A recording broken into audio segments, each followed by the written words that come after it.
हमारे ब्रज की एक कथा है कि अकबर जो था ना, इस पर वैसे संतों की बड़ी कृपा थी अकबर पर। बाकी मुगलों का तो नाम भी नहीं लेना चाहिए, लेकिन अकबर पर बहुत कृपा थी संतों की। और रिजवार भी था, वो जाता था संतों के दर्शन करने। तो अकबर स्वामी श्री हरदास जी के दर्शन करने गया वृंदावन में। और जैसे ही गया तो उसके मन में पता नहीं क्या भाव आया। बड़े लोगों का एक स्वभाव हो जाता है कि वो ना सामने वाले को रिझाने के लिए केवल धन का ही प्रयोग करते हैं। उन पर भाव तो होता नहीं, उन पर और कुछ तो है नहीं, तो धन ही देते हैं। तो अकबर ने एक बहुत महंगी मणियों की और ना जाने कैसे कैसे रत्नों की माला स्वामी जी के कंठ में पधरा दी। स्वामी जी कंठ में तो पहनते नहीं थे तुलसी के अलावा, तो उसको कहा नीचे ही रख दो। तो अकबर ने नीचे पधरा दी। अब अकबर स्वामी जी को नहीं देख रहा, केवल अपनी दी हुई माला को ही देख रहा था। और वो बस ये सोचे मैं कैसे भी करके इनको बताऊं कि इस माला में एक नग कितने का है, जिससे अंदाजा लग जाए कि पूरी माला कितने की होगी। तो अकबर बताता, बोले हमारे वहां यमन देश के एक वो थे, उनके मुकुट का एक मणि जो थी वो सबसे मूल्यवान थी। वैसी मणि पूरे भारत में, पूरे विश्व में कहीं नहीं है। उस मणि का भी श्रेष्ठतम नग है मेरे पास, और वो नग इसमें लगा है माला में। बहुत सुंदर है, इसको पहनेंगे ना स्वामी जी कभी, और तो आनंद आ जाएगा देखने वालों को, कोई पहचानने वाला हो। अब वृंदावन तो बेचारा गांव है, यहां कौन जाने। ऐसी बातें करने लगा स्वामी जी के सामने बैठ के।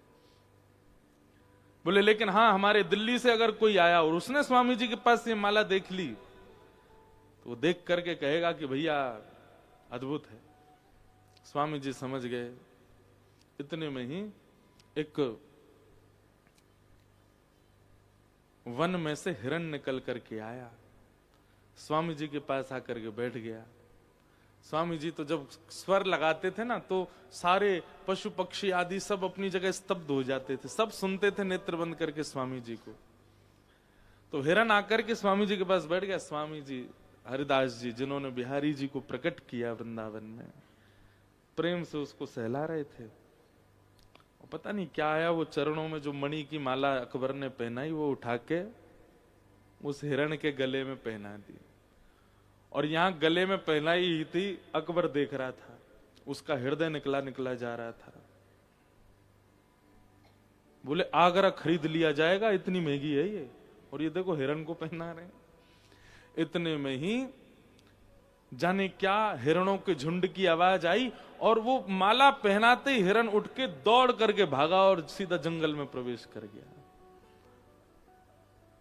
अकबर तानसेन को बोलने लगा, ये क्या हो गया, तुमको पता है कितनी महंगी माला थी, और वो उसको जानवर को पहना दी, पहन के भाग गया भीतर। अरे नहीं पहननी थी, मुझे ही वापस कर देते, अपनी किसी बेगम को पहना देता। स्वामी जी थोड़ी देर सुनते, ए सुन इधर आ, क्या बात है, बहुत देर हो गई तुझे सुनना हूं मैं। अब तू कभी मणि की बात करता है, कभी एक बात करता है। माला चाहिए तुझे तेरी वापस। अब बेचारा ना भी बोल रहा, पर मन से कह रहा दे ही दो, जानवर को पहनाने से अच्छा। तो स्वामी जी ने एक राग गाया, और जैसे ही उस राग की ध्वनि प्रकट हुई, असंख्य हिरण निकल करके जंगल से आए, और सबके गले में एक सी माला, वही मणियों की माला। और अकबर से बोले, तुझे कसम है अपनी वाली लेके जाइयो, जो तैने पहनाई थी वही लेके जा, निकाल कौन से हिरण के गले में है। अकबर समझ गया, भैया ये कोई फकीर नहीं है, ये कोई ऐसी राह चलते कोई जादूगर नहीं है, कोई चमत्कारी महापुरुष नहीं है, ये साक्षात प्रिया प्रियतम को लाड़ लड़ाने वाली हमारी श्री ललिता जी के अवतार स्वामी श्री हरदास जी महाराज। कान पकड़ लिए, बोले क्षमा करते हैं भगवान, अब नहीं ऐसी बात होगी।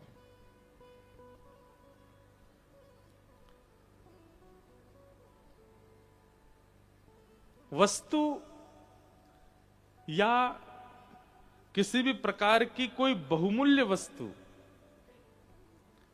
कृष्ण प्रेमी अगर होगा, उसके लिए वो अगर कृष्ण संबंधी नहीं है तो वो तुच्छ समान है। और क्षमा कीजिए, आपके चित्त में अगर ऐसी भावना अभी तक नहीं आई, और मुझे पता है नहीं ही आई होगी, तो अभी आप ठाकुर जी के प्रेमी हुए नहीं है। ठाकुर जी जीवन में आ जाएंगे तो संग्रह का मन नहीं करेगा। भक्तिमती मीराबाई का जब ब्याह हो गया, तो ब्याह के बाद जब अपने ससुराल गई, तो उनकी ननद ने, वो भाभी आती है तो गेट पर रोकते हैं ना, और फिर नेग मांगते हैं। तो मीराबाई की जो ननद थी वो द्वार पे खड़ी हो गई, और द्वार पे खड़े होकर बोली, भाभी नेग दो, मेड़ता की राजकुमारी हो आप, सामान्य नेग नहीं चाहिए मुझे, मुझे ऐसा कोई बहुमूल्य वस्तु दो जो विश्व में किसी के पास ना हो, और जो विश्व में सबसे ज्यादा बहुमूल्य हो। मीराबाई तुरंत अपना एक झोला सा था उसको निकाली, और उसमें से तुलसी की माला निकाल कर बोली, लो पहनो, इससे ज्यादा बहुमूल्य कुछ नहीं। उनकी ननद बोली, तुम मेड़ता की राजकुमारी और मेवाड़ की राजकुमारी को ये लकड़ी की माला पहना रही हो, दूर फेंको इसको। मीराबाई बोली, प्राण निकल जाएंगे ना जिस दिन, उस दिन सारी सोने की वस्तु, सारी मणियां तुम्हारे शव के ऊपर से उतार ली जाएंगी, इसको कोई नहीं उतारेगा, ये तुम्हारे साथ ही रहेगी। सबसे बहुमूल्य यही है, क्योंकि धन तो जितना ज्यादा, जितनी ज्यादा संपत्ति, जितने मणि, उतने ज्यादा संसार में फंसने की क्रिया बनेगी। और भैया, रत्न, स्वर्ण, चांदी आदि जो भी बहुव्यंजन हैं, बहु रत्न हैं, इन सबको जल में डाल दो, सब डूब जाते हैं, पर तुलसी जी को डालो, नहीं डूबेंगी। इस बात का प्रमाण है कि संसार रूपी भवाटवी में यदि बचना है तो एक लकड़ी का सहारा तो जीवन में हो, उसके सहारे भवसागर पार हो जाओगे, और वो तुलसी। ऐसी स्थितियां बनने लगेंगी, ठाकुर जी जीवन में आ गए तो आपका संग्रह का मन नहीं होगा। तो नंद बाबा लुटा रहे हैं, और केवल नंद बाबा नहीं लुटा रहे हैं, जितने ब्रजवासी हैं वे सब भी अपनी अपनी अटारियों पर खड़े होकर के वे भी लुटा रहे हैं। भागवत जी वर्णन करती हैं कि सबके चित्त में ऐसा आनंद हुआ कि मानो जैसे हमारे ही लाला भयो है। ठाकुर जी जीवन में आएंगे तो संग्रह नहीं करोगे।